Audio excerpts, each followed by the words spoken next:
Hey, goal getters, and welcome to an episode of We Got Goals, a podcast on which we at A Sweat Life talk to high achievers about their goals.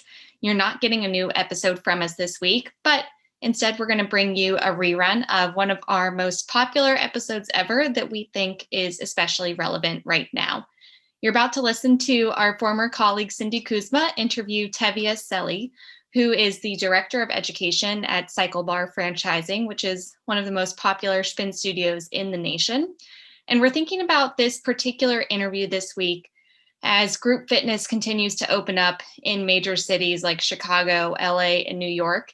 And we've been asking our readers what their plans are for returning to the gym, if they're waiting a little bit longer, if they're done with going to group fitness or big box gyms altogether because they've spent the pandemic investing in their own equipment. We have all of these things on our mind right now, especially as we prepare for our next edition of the State of Fitness survey. So we thought it would be fun to revisit this particular interview with Tevia. So she's the Director of Education at Cycle Bar, but she's been in the group fitness business for a really long time. She opened one of the very first spin studios in the nation back in 1998. It was called Body and Soul in Los Angeles. She ran that for more than a decade, and then she stayed in the business to work as a master instructor at Flywheel and then as an independent consultant before becoming said Director of Education at Cycle Bar. So in her role, she trains and develops the team of 1,800 plus instructors at over 200 studios, meaning that she has to find out how she can get in her employees' heads, keep them inspired, motivated, and committed, and really enhance the group fitness experience through the instructors for the participants. So with all that in mind, we hope you enjoyed this rerun of a We Got Goals classic. Here is the episode with Tevia Celli.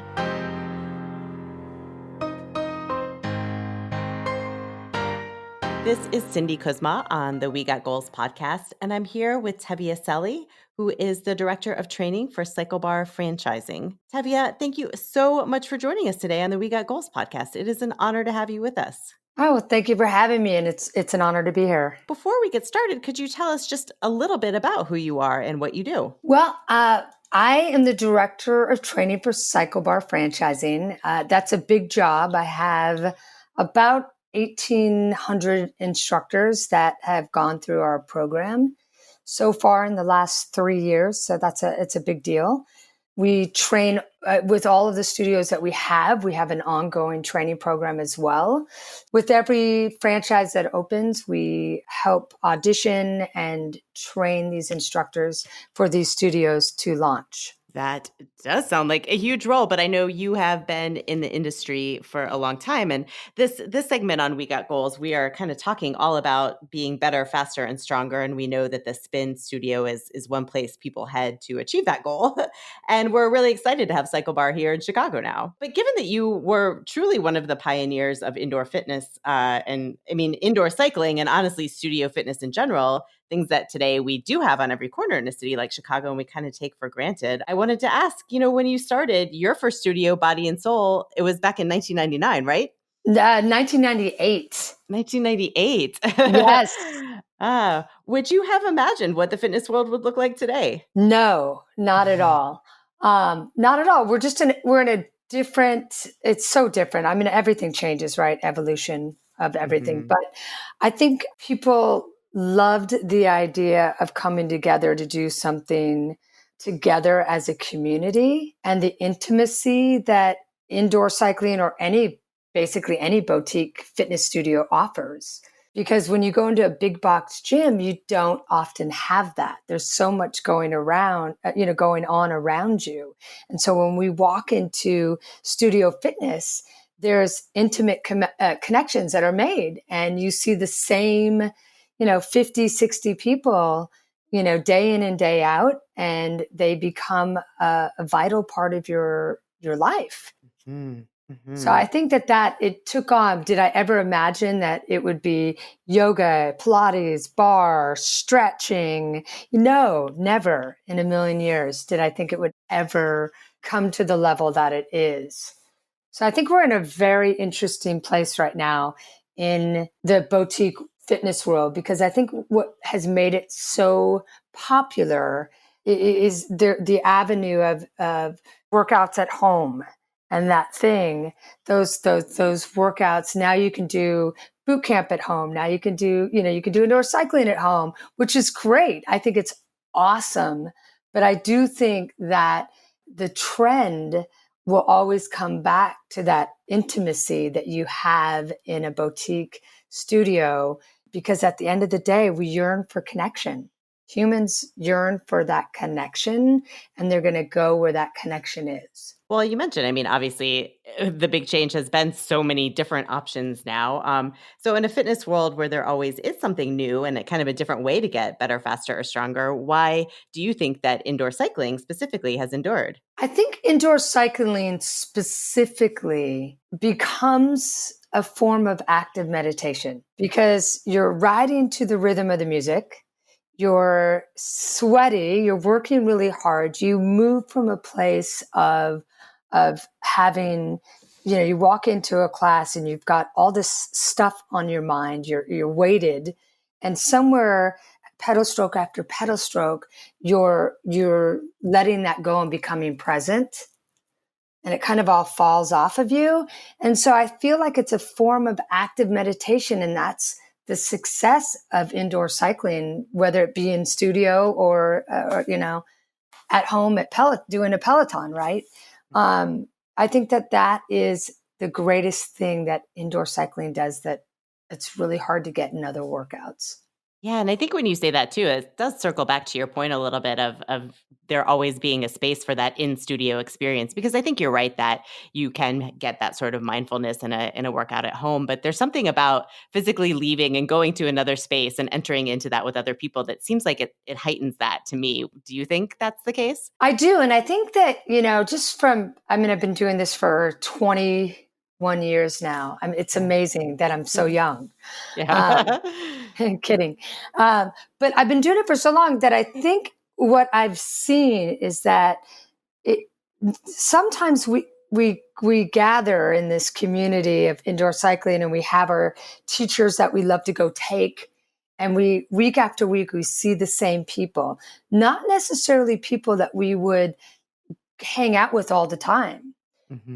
but we become connected to them because, maybe we're going in and we're taking a class one day and we're going through losing a parent, or, getting divorced, or, having the hardest time of your life and maybe having the best time of your life.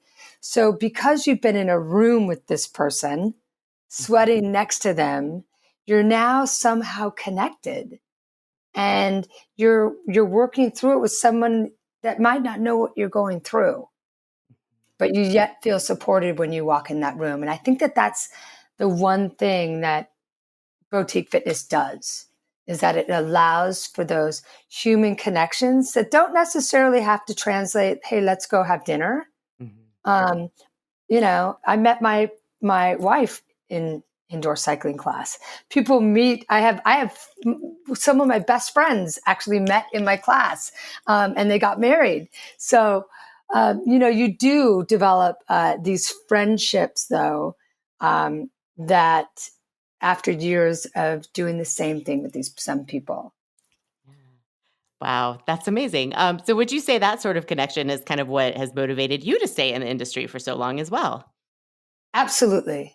Absolutely. I think that the effect that boutique fitness has in communities can be uh, incredibly impactful, because, you in our industry for Cycle Bar or any of our exponential brands, really, or franchising mom and pop stores, that boutique fitness, when you have that, it has that mom and pop feeling. The impact you make in your community, you do fundraisers, we do our Cycle Gives program.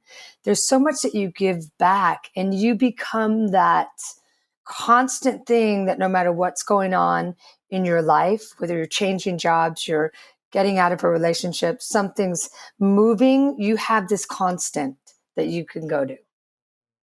And it's almost like the analogy of the bar, the Cheers bar, right? Everybody knows your name. you have that. And that's super important, I think. People would go to the bar at Cheers and, sit down, and they were a bunch of characters that nobody would necessarily hang out with outside of that venue. Mm-hmm. But every day, that's where they could come. So I think it's that same feeling. People, that's what they love about it the most. Right. That third space that people always talk about, right? And how nice when it is Mm-hmm. a place where you can sweat and be healthy and, rather than just a bar. Not that there's anything wrong with bars. We're fine with those too, but No, totally. another Yeah. option. Yeah. Something for everyone. But I think that, so you're in this space, no matter what you're going through, and you get to walk out and feel better. And so for me, being able to, I feel fortunate that I'm able to be in this business and continue to groom the young ones. I call them all my kids. In this world of instructing and motivating and inspiring, and what an effect and of positivity you have in your community. And it's so impactful. So I feel grateful that I get to do this every day. Mm. I don't know how I got so lucky. Well, that is a pretty incredible feeling to have. I think we all wish for that in our careers, right? Yeah, absolutely. So, well, like you say, 21 years in this industry, and I mean, only 28 years of life, or whatever, however many, we won't say for sure. But in all of that time, I know you must have accomplished many things. But as I mentioned to you before we started recording, we ask people on this podcast two big questions. And one is, what is a big goal that you have achieved? Why was it important to you? And how did you get there? Oh, wow. Such a hard question. Ah, There's so many goals. I think professionally, it kind of speaks for itself. So I'm not even going to go on that route. I'm going to go on a more of my personal journey mm, of health. We could be super fit and not necessarily be healthy. And so for me, I was diagnosed with MS when I was 41, and I'm not ashamed to say my age is 55. And I'm proud of it because I am in uh, the best shape, and I take care of myself. So I'm happy to be 55 and healthy and in the shape that I'm in. No shame mhm, for being that old. But for me, it was a matter of I think the biggest accomplishment, and people ask me this all the time, how have I stayed committed? But when I was diagnosed with MS when I was 41, so that was 14 years ago, the first response was, hey, here's 3 pamphlets of injectables that you pick one that you want to go on, read through all of them because there's side effects, flu-like symptoms, amongst other things, and go home. And then we'll call you on Monday, and then we'll send a nurse to show you how to do it. And, I was like, I can't do this. I can't inject myself with something that's going to give me flu-like symptoms. I owned a studio. I taught, 6 to 8 times a week. I just I'm not going to change that part of my life. Told me not to do indoor cycling anymore. mm, So I really went the alternate route. And I did my due diligence, and I did the research. And so for me, it was, finding the success rate of people who took the alternate road of I went to a plant-based diet. I, did whatever I could to eliminate the stress in my life. I mean, obviously, you're going to go through things. We all go through things, and it's inevitable that you're going to have stress. Things happen, but the main stressors that were helping me be sick, remove those from my life. And so that was a difficult transition from someone who taught so much that I could eat, 6 donuts in a day and never gain a pound. Mm-hmm. Right? I could have In-N-Out burger and 6 donuts and cookies and ice cream, whatever I wanted. So I had to change the mindset. I had to change my thought process. I had to, rewire my brain in a sense of not reacting the way that I used to react, so to speak. So I think that for me has been the biggest accomplishment. And, I actually was at dinner with somebody the other night, and a dessert came to the table, and they're like, oh, just once, just try this once. It's not going to hurt you. And that, goal of I'm never cheating. I'm never going to put something in my body that can potentially put me back in a state of disease. So I would say again that's my biggest success Well, that's a accomplishment. pretty big and important one for sure. And yeah, it's I love asking people this question because sometimes it is those professional goals that rise to the top, and sometimes it is these that are very personal. So, how did you even know where to get started in doing that research and doing that investigation?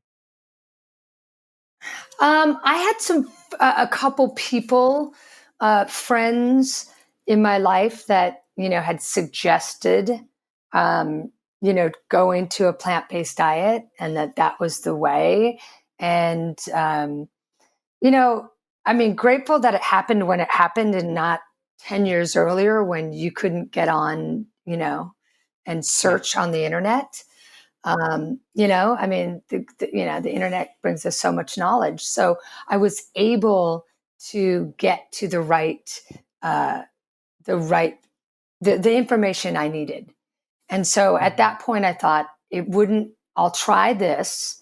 And if it doesn't work, then I'll reconsider Mhm. the other. And I kind of had this, you know, negotiation, back in my brain going, okay, so if it doesn't work and I relapse, if I have a relapse, I will, I'll go Mhm. on the medicine.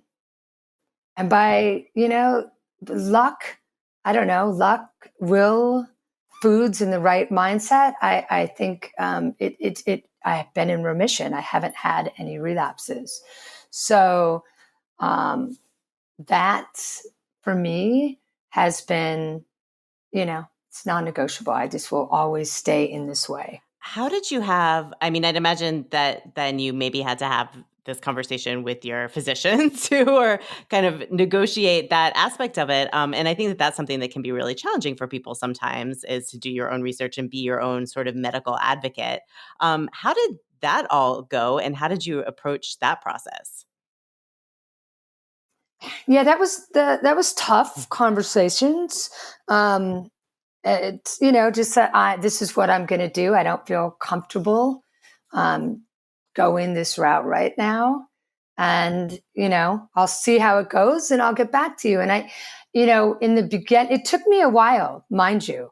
I didn't, it took me a while, and I kept having, I was having symptoms throughout. But once I made that decision, um, and went completely plant based and started doing things that worked for me emotionally and helped that part of it, I started noticing my symptoms decreasing.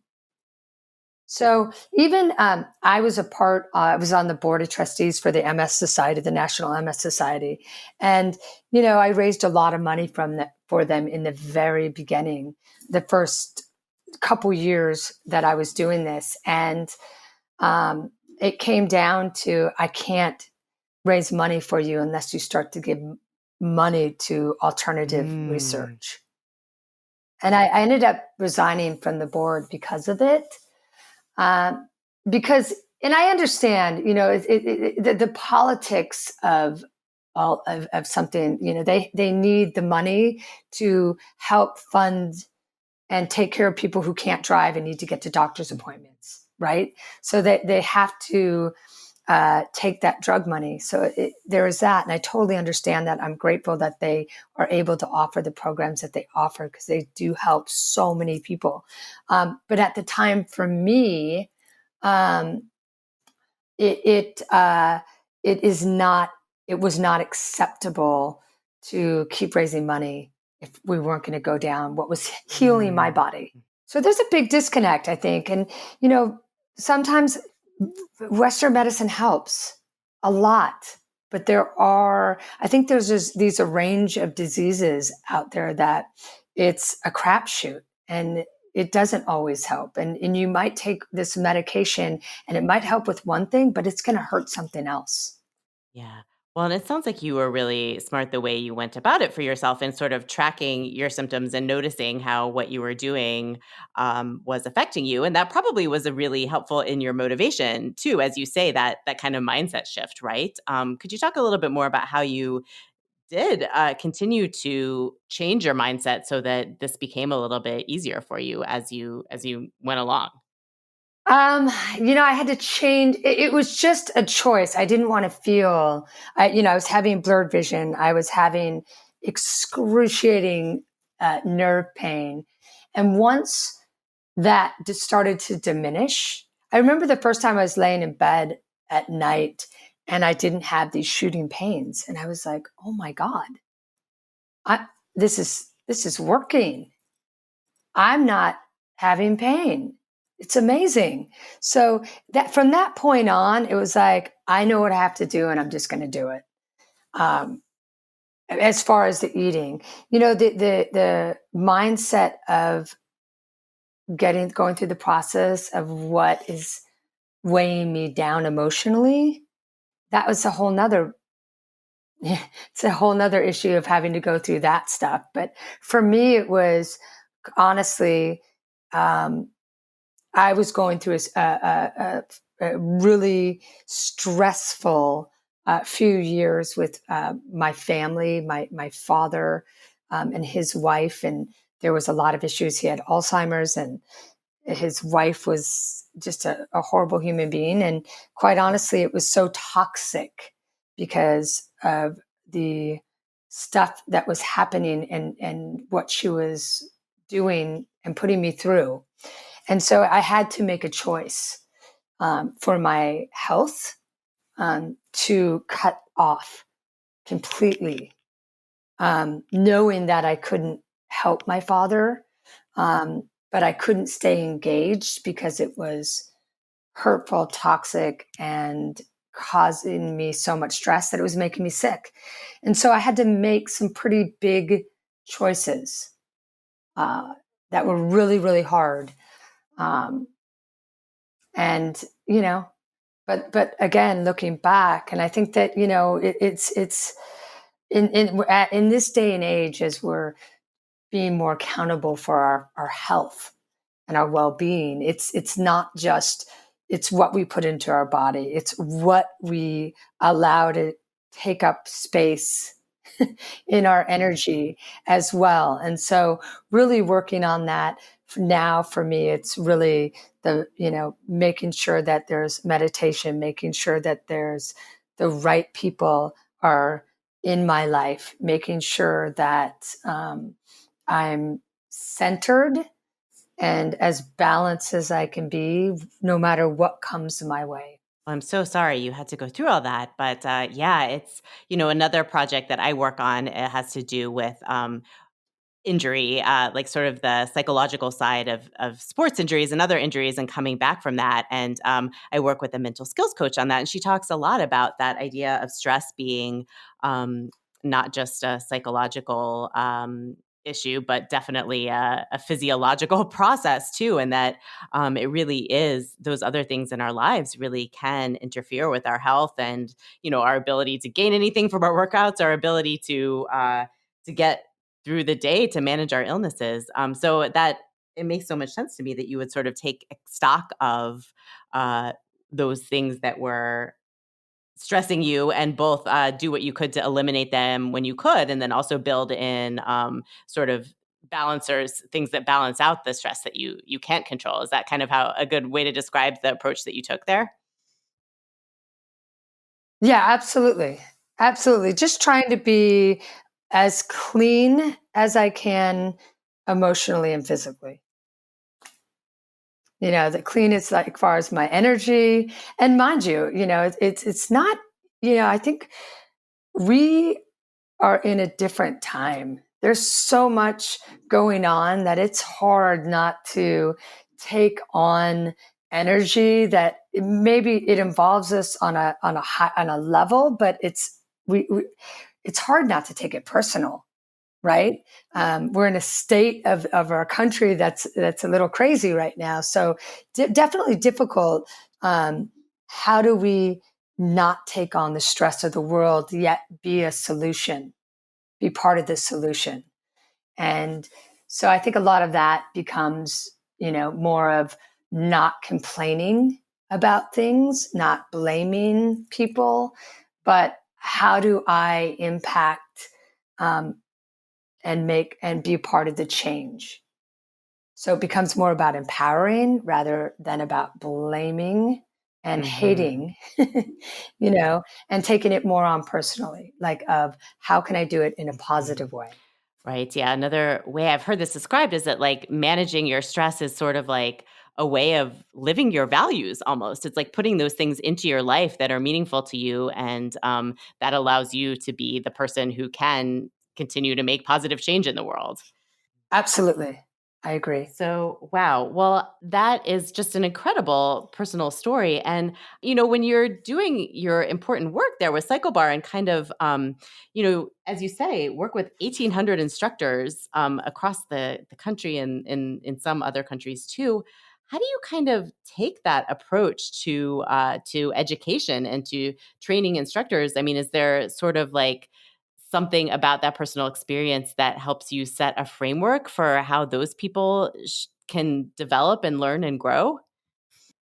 Yeah, I mean, we have a huge ongoing education platform that not many uh, fitness entities do.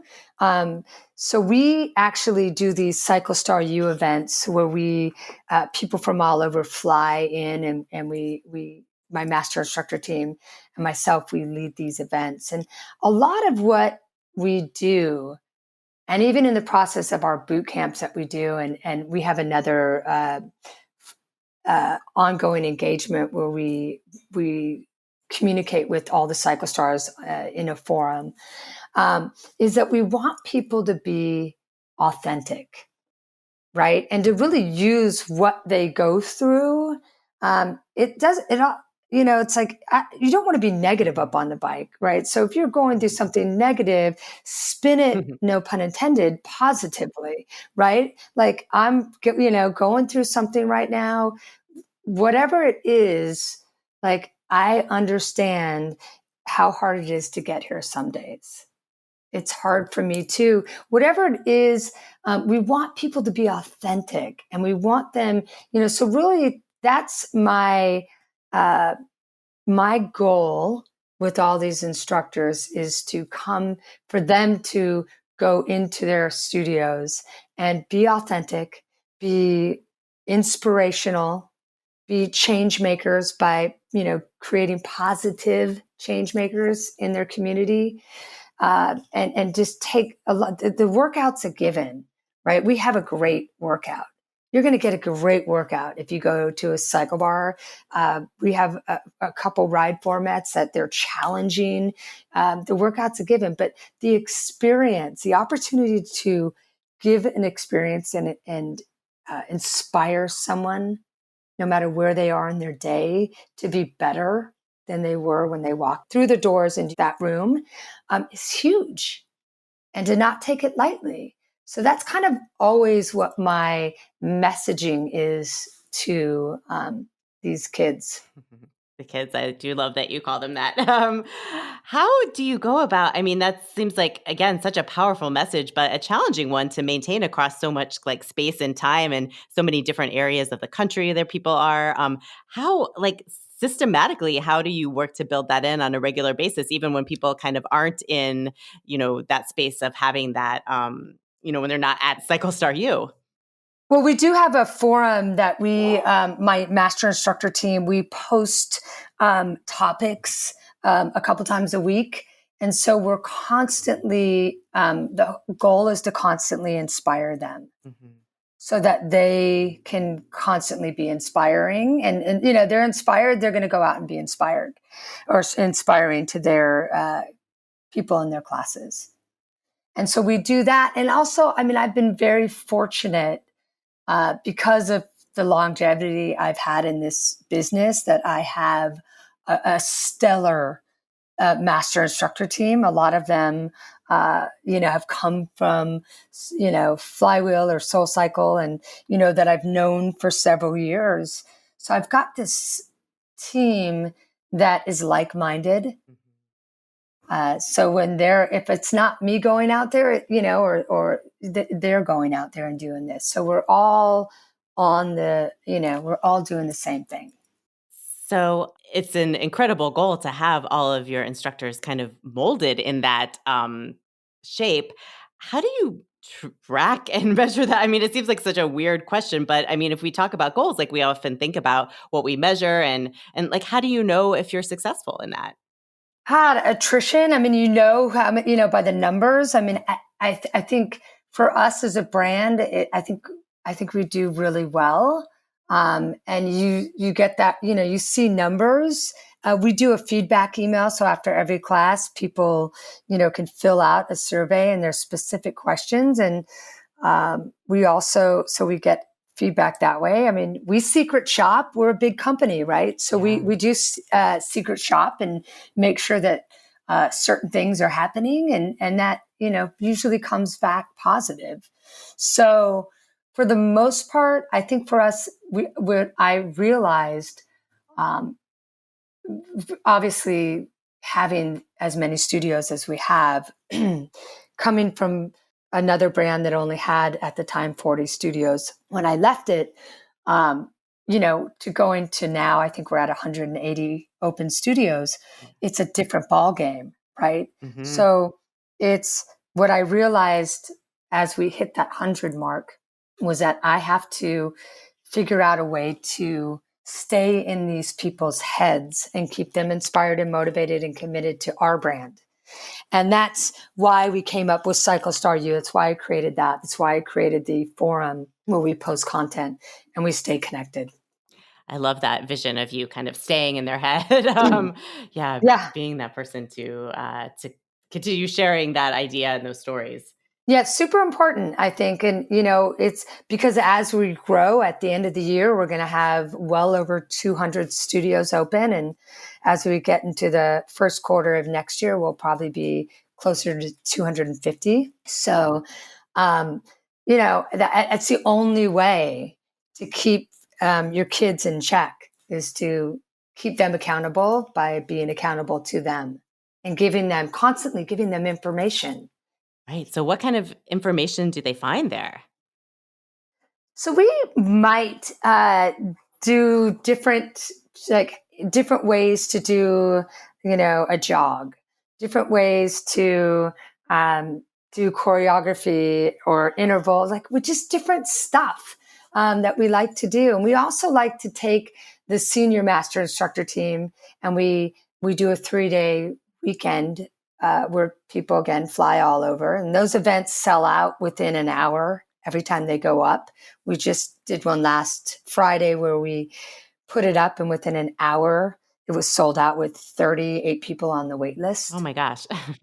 And these instructors are paying for themselves to travel to a different city. They're paying $450 to come to the weekend, the 3 days. And then they're paying for their travel, their airfare, and their hotels. But they want to come because they love the opportunity to grow and evolve.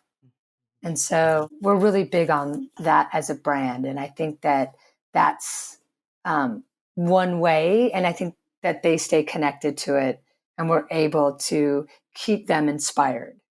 That definitely sounds like another sign of another way to track progress toward that goal, or another sign of proof that you are achieving that goal of Yes. engaged, for sure.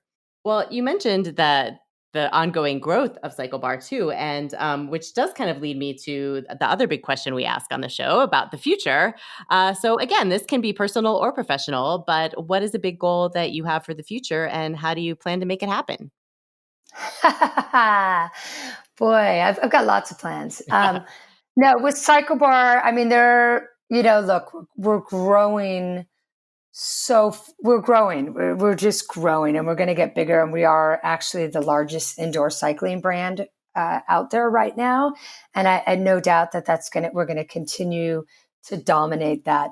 I think professionally, there's more that I want to do, as far as I think I've done a really good job at figuring out how to keep the key players inspired. And I mean, our key players to us in this field is your talent, and that's your instructors, right? So I think somewhere I would like to go help others figure that out, and how to go into and keep their key players, whatever it is, inspired. So, we've got several brands at Exponential. Maybe it's something in that realm. Maybe it's bigger. I don't know. But I do think that through this, I've come to accept, which is never easy, right? It's super hard to find your self-worth. I think that's a journey to get to that point. And it took me, if you asked me this question 2 years ago, I wouldn't be giving this answer. But, I think it's taken me a long time to accept my self-worth, and to say, I'm good at this. I'm really good at bringing people together. I'm really good at figuring out how to inspire people, how to motivate, and as a whole of a brand, inspiring. So individually, and then bigger into brands. So I think that's my goal, is to make more of an impact on that level, whether it be in our exponential brands or, doing something as well outside or bigger than that. I do feel like I do have a gift, and I want to be able to utilize that. Yeah, that is a special talent, to be able to not just have that ability to inspire people and build community, but the ability to show others how to do that too. That's next level for sure. So maybe, I don't know, just tell me a little bit right now. Like, how did you realize your self-worth? Was there like a process that you went through, or how did you come to admit that you were good at that? I mean, I think it's, we're so hard on ourselves. We really are, right? We're so hard on ourselves, and we look for other people to tell us how great we are. And they can tell us how great we are all the time, and it's still not going to resonate until something within, we feel that. And I think it's just starting to own that, yes, I have taken responsibility for the crap that I've created, because there's been crap, right? But there's also been great things, and one being Body and Soul, and the community, and the really being the inspiration for Soul Cycle, which then in turn the inspiration for Flywheel because of Ruth, and Cycle Bar, right? So, and all these other fitness things. So to be okay with owning my story.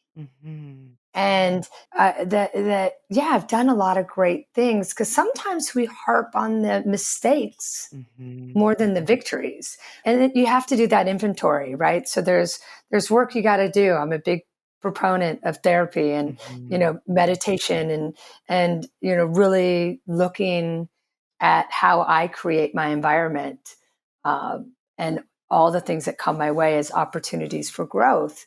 I'm lucky to have a partner who calls me out on my stuff, and is also there who has given me the freedom to be accountable, and showing me that I can be accountable for all the good that I do, and the mess ups that I make, I'm human. I make mistakes all the time.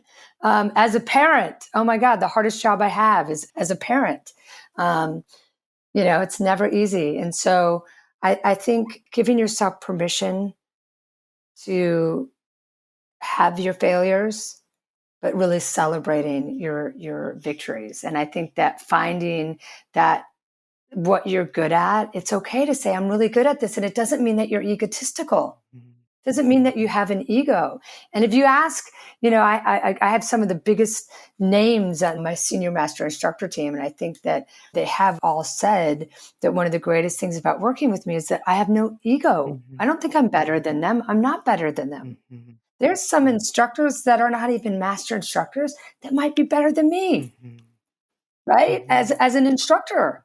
I mean, and I learn, I'm constantly learning. And so I think it's just, being able to own your what you're good at and not be ashamed or feel like you're being egotistical or an egomaniac or, self-absorbed, but like, hey, I'm good at this. Yeah. This is what I can do to help you.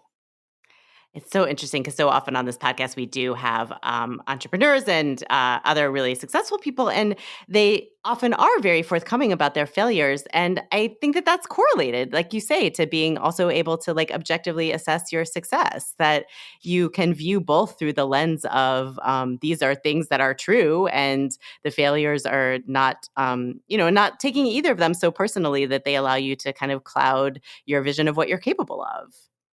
Well, they don't define you. Yeah. Right? They don't define you. Those failures don't define you. They might have paved the way to a different something happening or a different career or a different journey or whatever it might be. But they don't define you. And they're opportunities for growth. And that's where, I think that we have to forgive ourselves. Because you can't forgive other people until you forgive yourself anyway.